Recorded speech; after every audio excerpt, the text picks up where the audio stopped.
ناظرین اکرام السلام علیکم۔ یوں تو شریعت اسلامی نے گھریلو نظام میں ازدواجی زندگی کو غیر معمولی حیثیت دے رکھی ہے۔ اس حوالے سے اسلامی تعلیمات کا مطالعہ کیا جائے تو بین السطور یہ پیغام صاف اور واضح طور پر نشر ہو رہا ہوتا ہے کہ کوئی عاقل بالغ مرد یا عورت بے نکاح نہ رہے۔ بیوی مرد کی شرافت پارسائی کی گواہ اور پہچان ہوا کرتی ہے۔ مرد عورت کے لیے تفشت اور امن کا سایہ ہوا کرتا ہے۔ بغیر شوہر کے عورت ایک ایسے گھر کی مکین ہوتی ہے جس کی چار دیواری تو ہو لیکن چھت نہ ہو۔ بتلائیے بے حیائی کے سورج کی دھوپ سے، بدنامی کی بارش کی بچھاڑ سے، بدچلن کی جھلسا دینے والی لو یعنی گرم ہوا سے، بےہودگی کی اکڑا دینے والی سردی سے کیسے اور کب تک بچا جا سکے گا؟ اسلام کے نقطہ نظر سے ازدواجی زندگی جز وقتی یعنی پارٹ ٹائم جاب نہیں، کل وقتی عمل ہے۔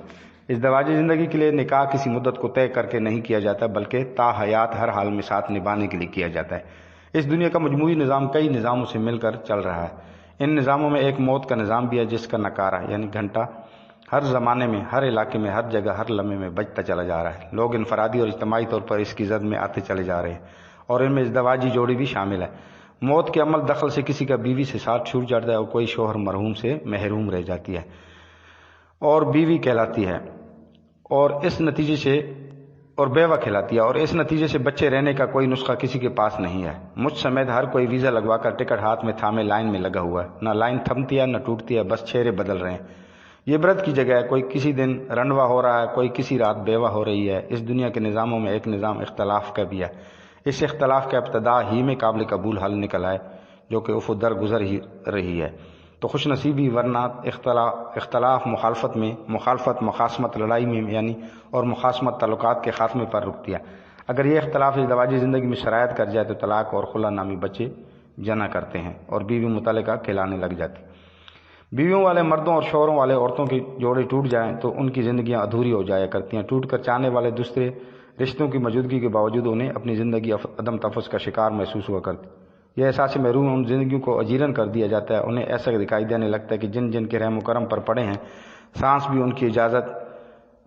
ان کی اجازت جتنا ہی لینا ہوگا۔ خوراک و لباس اور علاج، اٹھنا بیٹھنا وقت سے یا وقت ہوتے ہوئے رفتہ رفتہ معدوم ہونے لگتا ہے۔ ضروریات کا یہ اشر ہو رہا ہو تو خواہشات کی زبان تو گونگی دانستہ طور پر بنا لینی پڑتی ہے۔ اگر یہ ہمارے معاشرے کی بوڑھی زندگی کا نقشہ ہے تو اندازہ لگایا جائے کہ ایسے معاشرے میں رنڈوے باپ اور بیوہ ماں کے احساس کمتری کا کیسا برا حال سگی اولاد کے ہاتھ ہو رہا ہوگا۔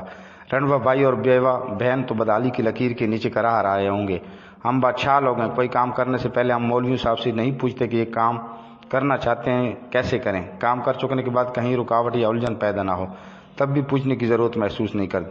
ہم مولوی صاحب کے پاس اس وقت جاتے ہیں جب کام کر چکنے کے بعد کہیں پھنس جائیں تو پھر مولوی صاحب کی ہمیں ضرورت محسوس ہوتی اور ایک نہیں تین چار مولویوں کے پاس چکر لگاتے ہیں کہ کہیں سے کوئی گنجائش مل جائے، کوئی راستہ نکل آئے۔ خاص طور پر طلاق کے بارے میں ہم یہی کرتے ہیں۔ طلاق دیتے وقت ہم مولوی صاحب سے دریافت نہیں کرتے کہ گزارا نہیں ہو رہا اور نوبت طلاق تک پہنچ گئی، ہم طلاق کیسے دیں؟ اس وقت اگر ہم کسی سمجھدار مولوی کے پاس چلے جائیں تو شاید طلاق کی نوبت ہی نہ آئے، لیکن طلاق دیتے وقت ہم عرض نویس کے پاس جاتے ہیں اور وہ جب طلاق کے سارے ٹوٹکے اکٹھے چلا کر معاملات کو بالکل ختم کرتا ہے تو پھر ہم مولوی صاحبان کے پاس دوڑتے ہیں کہ کوئی راستہ نکالو اور کوئی گنجائش پیدا کرو۔ وما علینا